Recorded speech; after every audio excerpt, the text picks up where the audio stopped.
நம்ம ஏதோ ஒரு விஷயம் பண்ணிவிட்டு நமக்கு பிடிச்சவங்க கிட்ட போய் நான் இதை உங்களுக்காக தான் பண்ணேன் அப்படின்னு சொல்லுவோம் இல்லையா? அது இங்கிலீஷில் எப்படி சொல்லலாம்னா, I did this for you.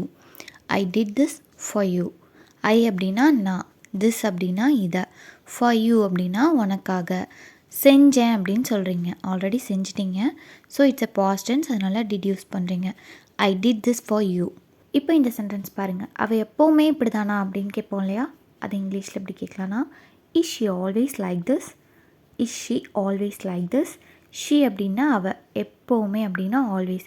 இப்படி தானா, இப்படி தான் அப்படின்னு சொல்கிறதுக்கு லைக் திஸ் யூஸ் பண்ணுவீங்க. இங்கே நம்ம இப்படி தானா அப்படின்னு சொல்லி நீங்கள் கேட்குறீங்க, கொஷின் கேட்குறோம் இல்லையா? அதனால தான் இஸ் யூஸ் பண்ணியிருக்கீங்க. Is she always like this. ஏன் இன்னும் உனக்கு புரியல? ஏதோ ஒன்று சொல்லி கொடுத்துட்டு அவங்க இன்னும் சரியாகவே அதை கற்றுக்கல அப்படின்னா நம்ம சம்டைம்ஸ் கேட்போம் இல்லையா? ஏன் இன்னும் உனக்கு புரியலையா அப்படின்னு சொல்லி. எப்படி சொல்லலாம்னா, why don't you understand Ed.